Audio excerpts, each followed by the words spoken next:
Welcome to my third podcast, and this podcast is called Success is a Numbers Game, Take More Shots. It's been over a month since I posted my last podcast. It's because I couldn't get into my account. There was something wrong. I could not figure it out.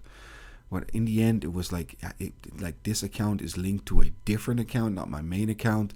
I don't know. It took a while to figure that out. But here it is, the third podcast. This is something I really come to realize to be true. And it all started with a certain quote I heard, which is, stop waiting for the right time. Success is a numbers game. Take more shots. Now, if you look at most people, including me, and I was the worst of the worst, I was the most passive guy out there. Let's say I always take the area of dating and work as the main areas, as an example. Most people, how are they in the area of dating, right? They wait for the right person to come along accidentally, and the person usually isn't what they're really going for, but it kind of feels good too, and then they're like, okay. I was like, what kind of attitude is that? That's not, like, I had this attitude too. Then I was like, you know what? I want to change that, because I realized, have you ever noticed how you attract exactly the type of girls you really don't want?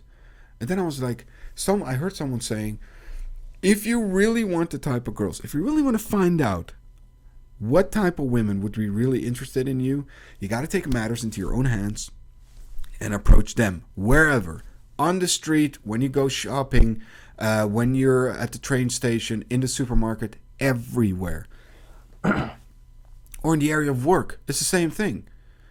I've heard many people, I had this workshop, and they told me most people get a job through LinkedIn. It's always through a person they know. It's like one person who works at a company, and they know another person, and that person knows them. It's always through a certain person who has certain connections with that company. Now, my attitude, the thing that I'm selling here for free, is to go on LinkedIn, send 50 friend requests to everyone who is relevant for you on your LinkedIn. 25 will accept, maybe 20, but then you got 20 is better than 0. In the area of dating, show interest in every girl. As I said before in my previous podcast, I had an anxiety disorder, and I'm working to the point to approach girls again. I just show interest in every girl.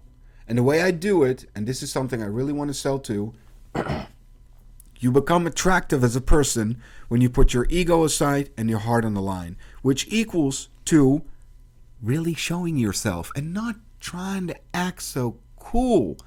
If you're really genuinely cool, fine. But with most people, really, you can feel like it's an act, right?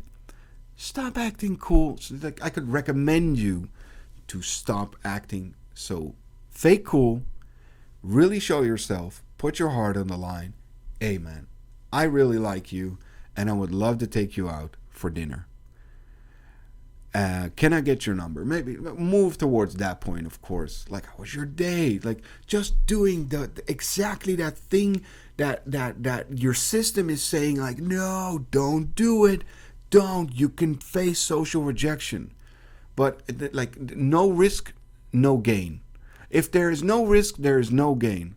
So I can really recommend you, and I'm doing this now too, and I was struggling with this too, but because sometimes I get momentum going doing this, and then I get into my comfort zone again, and I was like, hey, this is kind of chill. And then I'm like, no, go for it. Do it. And the last time I approached a girl, she was 20 years old. She was really attractive. Exactly the type of girl I would want to date. She was short too. I'm really into short girls. Like, could you imagine a 20-year-old really attractive girl? And my mindset, and this is a really big tip I could give you. Your mind might say she finds you ugly, she finds you this, you're too short, you're too this. It's always something lacking. It is not true. It is, in my opinion, it's your mind's own sneaky way to keep you in that comfort zone. Because if your mind fires those thoughts at you that you're not good enough, That will increase the chance that you won't do anything, but at least you're in your comfort zone, so you're safe. So your mind is not trying to get you. It's not an enemy. It just tries to keep you in that comfort zone. But in that comfort zone is not really there.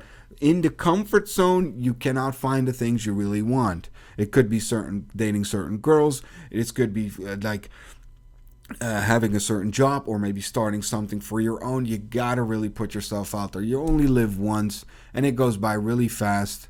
Like I'm 37 now. I'm like, whoa, this is going really fast. I still don't find myself old, though. I came across a very, very interesting fact, which is this. If I would ask you at what age group, when it comes to men, a man is most popular with women, I thought it was like 25 or something. But research shows that it's 33 to 40. Because this is the golden rule. In general, men like youthful women. Women like mature guys. That's how it works. That's how it has always been. That's how it will always be. So let's talk about my experience a little bit more. Like that girl I approached I was talking about. I just started, like, she worked in a store. A big tip, if a girl works somewhere, don't show interest, because it's against company policies at any company that she could show interest back. But in this case, I looked at the manager and I was like, this guy's cool. She was around his age. I was like, this is cool. So picked up a pair of pants. I wanted new pants. I asked her opinion about the pants. And then she gave her opinion. Then I started talking and we started vibing well. And I was like, you know what? After, I think I talked to her for like 40 minutes there. I was like, I'm going to ask her number. I was like, can I get your number so I can get to know you better? She's like, I don't give my number out that easily. And I could feel in the way she said that, like she's met a lot of fucked up guys that like took advantage of that, and out of nowhere it's like, here's a dick pic. And she's like, whoa. So she said, here's my Facebook. I was like, there's no difference there for me. If I can talk to you, I can talk to you. So I talked to her there. Now take in mind, at that moment in my life, I was in the middle of my anxiety disorder. I'm a man, but I'm not a robot, but I had low self-esteem at that point. So I was like, I don't think this girl really likes me. She only wants me as a friend. But I, like, more and more, I start to pick up on the fact, like, she sent me videos of how she did her makeup and her hair, and she looked all good, and she was vibing to a certain song. And I was like, hey, does this girl really like me? Then she sent me videos of like the fact that she's driving home from work. I was like, I think this girl likes me. And I swear to God, I could not get it through my head, because this was the type of woman I would never go for. I never thought these type of women would be interested. I always went for a different type of women, and they were kind of what I wanted, but at the same time not what I wanted. But she was interested. I was like, I got lucky. That's the thing too, with like the whole idea of this podcast is to sell the idea of success is a numbers game, take more shots, and you just gotta get lucky to meet the right girl at the right time who just broke up with her boyfriend, is looking to vibe with a new guy. And I was that guy. And that was unbelievable for me, because a new world opened up to me. Like a new world opened up to me. So what I'm selling here is, if you look at the attitude of many people in the area of dating and work, it is relatively on the passive side. If you compare that with what you could do, go on a LinkedIn, ask around, ask like I want to be a copywriter right now, and I made that decision and I'm new to this. I can ask a girl on LinkedIn like, hey, how is it to be a copywriter? What are certain things I need to know? Could you give me some tips? Doing things like that.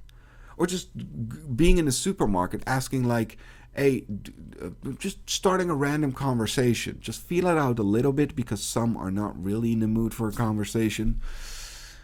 And just ask her some random things like, I want to make spaghetti bolognese.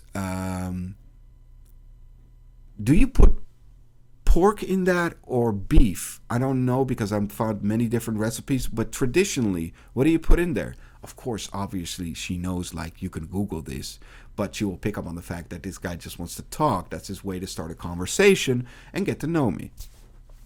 Doing those type of things will absolutely like transform your life. Most people, and I was the worst one, are wasting too much times, too many days. The moment I started doing this, and this is like talking about my first podcast, facing social rejection, and I was like, this is the way I want to do it. I want to put my ego aside. Like, you know the saying, leave your ego at the door, because if there's one thing that destroys any relationship in this world, it's ego. Kill that motherfucker. Excuse my language. So I started doing that, put my ego aside, put my heart on the line. Then I looked at a girl's like, and again, I'm starting off with just non-verbally showing that to get to the point to approach women again. And like, I was like, women started winking at me. I was like, is there something wrong with their eyes? And no, they're really winking. And then I asked myself, like, how many times do women even wink at guys? I was like, what the hell? I was like, this is a good attitude to have. Ego aside, put your heart on the line. I went to a bar. I went to drink something, and there's a girl behind the bar. Now, this girl, all the guys are showing interest. And all I did was put my ego aside, put my heart on the line.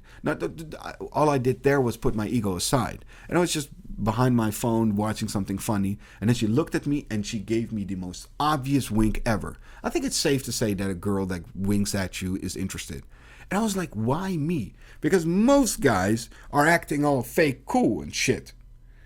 I can guarantee you, if you do this, a lot of women will love it. Yes, there are these type of girls that like arrogant guys, but most don't. Most like an authentic one, not being in their ego, who's not in their ego, and puts his heart on the line. Like, I really find you beautiful. I would love to get to know you. And you really exude like that you want that. Not like, hey girl, how was your day? That's not gonna work, man. That shit is not gonna work. So women started winking at me. Not all girls were interested. I've come to realize it's mostly my vibe. The moments where it goes wrong is like your vibe is just shit. You can't help that. You didn't choose to have that vibe, but apparently you don't really feel good towards that certain girl.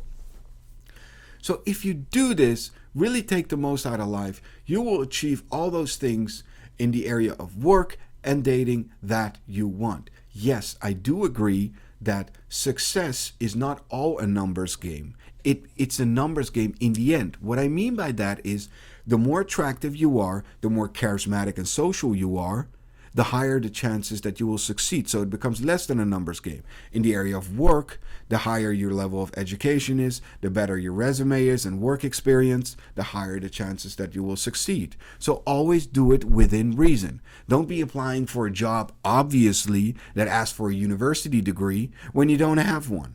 Don't go for the supermodel when you're an overweight, moderately attractive guy. Like, do it within reason.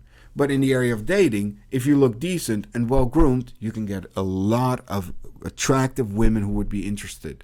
If you got a university degree and some work experience, many companies would be interested in you. And in the area of work, it's a little bit different, because if you look at these job descriptions, like they seem to be looking for a Superman. They're like, hey, if we don't try, we will never know if we can find that guy. So that's a bit different. But also starting something for yourself, like making this first podcast facing social rejection, like that really put me to a point where I just put myself out there. I'm really expressing everything. And if some people don't like it, well, okay, that's the case. Like, I think Ricky Gervais said this, like, how arrogant can you be that you expect out of all the people in the world, billions of them, that some will not disagree with you or have something offensive to say? That's really something arrogant to think. Obviously, that's going to be there. Obviously, there's this occasional idiot. So I want to keep it under 15 minutes. This was my podcast, Success is a Numbers Game, Take More Shots. And this is really for the people who want to get the most out of life.